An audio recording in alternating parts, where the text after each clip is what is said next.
Don't you worry, the clip's about to begin, but don't forget to subscribe. Or else, don't make me turn this website around. All right, let's try this one more time. Mabbity Babbity, are you there? Hello, I'm here. Hi. Can you hear me? Yes, and you get to be last. Okay. Oh, gosh, that was my race. Anyway, I was racing to the last, yeah. I had, muted my phone because I went pee earlier, and I didn't want a Leslie Nielsen moment, like someone said in the chat, but then, I forgot.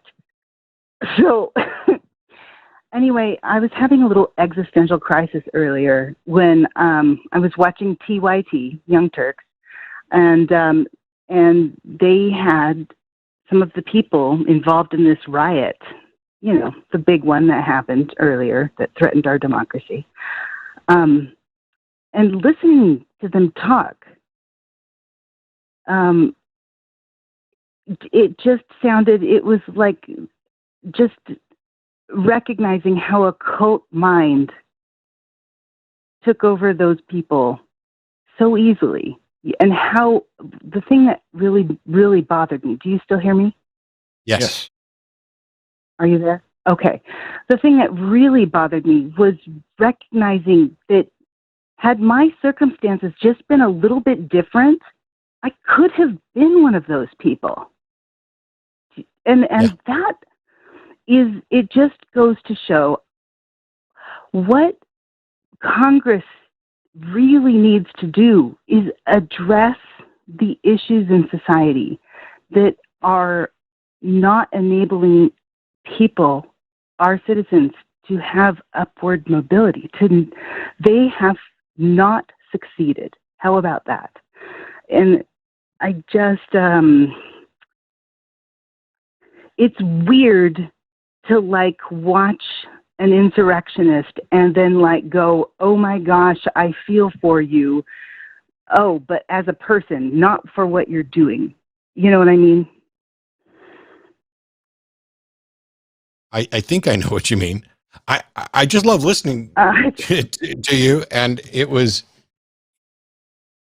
It seems that you, like me, are on occasion struggling with being of two minds on something, and I understand that because there are people who are like, "Oh, could you just show some compassion toward people?" Literally, Seth and I started off the show by talking about exactly this. Seth has reached his limit with charitable listening for a group of individuals, and I think it's completely justified. And I hit my limits on occasion as well.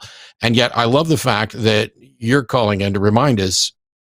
Granted, Seth would have more likely been an insurrectionist than me, but we could have. Well, yeah. All right, so that was a cheap honestly shot. Though, whatever. I had hit my limit. And then I heard somebody's voice when they were just like, we are normal people. And I was like, holy fucking shit. They actually think that they're normal people and that what they're doing is normal. And how did they get to that? And then it's like, well, I've been watching Telltale. I've been watching you guys. I've been watching Cult and Doctor. And I'm like, it makes sense. The dots connect. And wouldn't it be great if we could have Congress go through what cult indoctrination looks like training? Oh, yeah. I mean, really. I just finished watching the Heaven's Gate. Forgive me. I'm sorry. Oh, I'm just saying that's something we definitely need to educate more people about. I just finished the Heaven's Gate documentary on HBO Max, and they featured Stephen Hassan, the cult expert, and he was talking about how, there's this thinking that only dummies, only idiots, only damaged people, damaged like mentally ill in that type of way is how they mean it, in a derogatory way of speaking about people who are just broke. Only hugely broken people could ever get indoctrinated into a cult. And that's just wrong. You find intelligent people, you find all manner of people across the human spectrum. Oh. And it's been an interesting sort of forensic experiment to watch a culture that we no longer share a collective reality with, right? There's reality, and then there's their reality. And there's about 1,000 gears in that machine, right? You've got apocalyptic thinking, often primed by religion. You've got leaning into authoritarianism, often primed by religion. You have othering and bigotry, often primed by religion. You have people who are attracted to savior figures, right?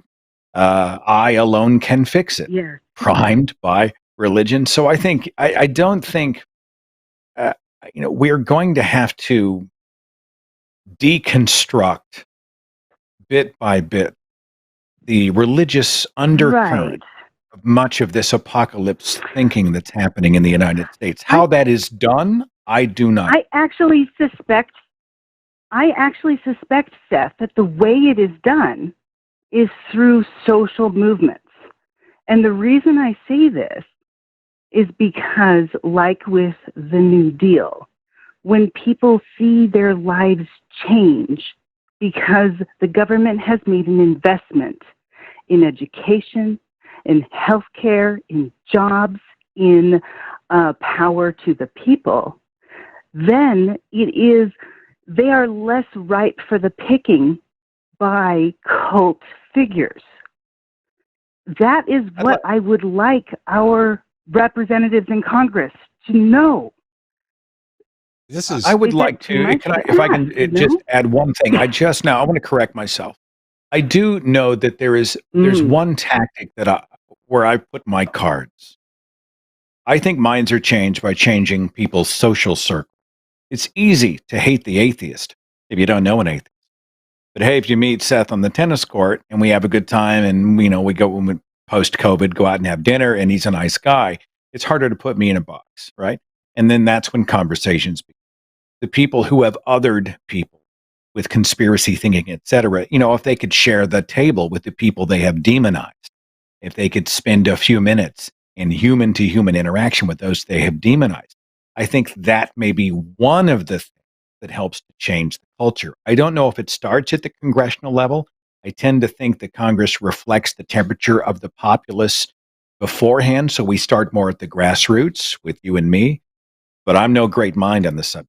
I agree.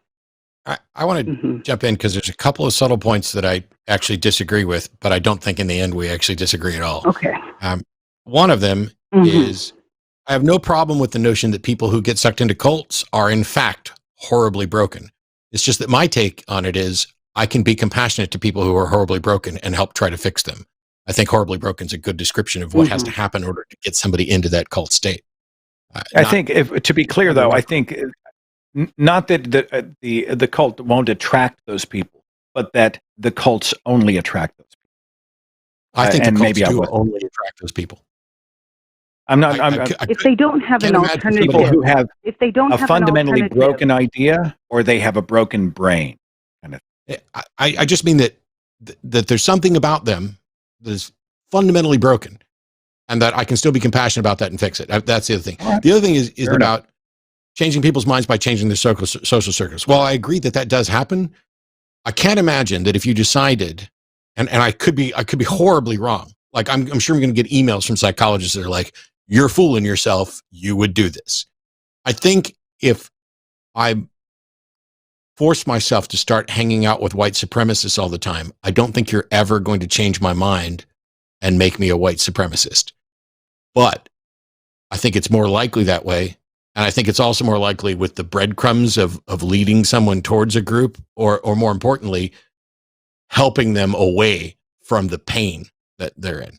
So yeah, changing people's social circles is definitely going to contribute to change their minds, but there's going to be some extreme exceptions. But I don't think the influence circles are operating equally. I'm leaning a little bit on Dr. Ryan Cragen's research down at the University of Tampa, where like Dia Khan, the Muslim documentary filmmaker, right? She goes into the living rooms of white supremacists who have hated people who were non-white, and she humanizes the moment, has a discussion, and expands a little in a few cases, not all, certainly not even the majority, in a few cases, humanizes that moment where she was no longer a thing to them. It was actually a living, breathing person. And they were able to see that, and it began to change, and they started the mechanisms going on in their mind. And I just find that so many of these insular communities, fear-based cults, are afraid of what they do not know. So by introducing them and humanizing and presenting it in several dimensions. I'm not saying it's all equal, where if we were hanging out with white supremacists, I'm just as likely to become a white supremacist. What do you mean? No, I agree with that 100%. It's just what I'm saying is if she stayed with them all that time and just kept talking to them, she's not like she's going to become a white supremacist. No. Changing the social circles is a way to correct bad ideas. It's not necessarily being more inclusive and opening your social circles isn't a way to start more bad ideas. It's not like we're going to, I'm going to hang out with nothing but white supremacists and I'll be a white supremacist. That type of thing happens when there's something else. Mabbity Babbity. For example, by investing in education, people will be more educated and recognize more and learn more. It is when the government at its top, and it might take an absolutely grassroots situation for us to get there. But until we actually speak to the government, I had this thought about what if at all these food lines that we have, like Texas, I suppose, there was like mile-long food lines with people in their car. They handed them a card with the number of their representative to tell their story to the representative. What if we did something like that, where they were overpowered by reality of the people that are experiencing it outside of their bubble? Maybe that's what it takes. But it is going to take something. We have to do something. Yep. I agree. And now we're back to the position that I think all three of us agree on from a couple times tonight, which is you change the minds that can be changed and you change the world around the rest of them in order to help change those. Right. I think we're all in agreement. Well, Mabbity, thank you so much for your continued support and your wonderful thoughts. Look forward to seeing you Wednesday on the Hang Up. I'll even let you hang up on me right now. Thank you so much. Thanks, Mabbity. All right. You take care. There's about 100 gears in that machine, right? I mean, education, first of all, you have to make people create a culture where people are receptive to education. Right now, we live in a culture where people know more about the Kardashians than they can't name a single Supreme Court justice, right? We become a culture that... I can name all the Supreme Court justices and almost none of the Kardashians. We've got a culture that sort of often trains out curiosity in children. I think we have to look at remodeling even our own classroom environments and how teaching and learning happens in the 21st century. So, I mean, at every tier, you're looking at sort of a rethinking of how education works, formally and informally. There's so much to talk about there. That's about a dozen other shows. It's a great call. Oh, awesome. Well, so it's been really good. You and I haven't been able to hang out much in 2020, since February, actually. And it's always good to hang out. I hope once this is all over, I can sneak up there, I don't know, play some drawful in the big room and give everybody a hug and have a good time. But thanks so much for hanging out with us here. Hey, thanks for checking out this clip for The Line. While you're here, hit that like button, hit subscribe, turn on notifications, and then share this with that bitter uncle of yours who loves talking about the good old days.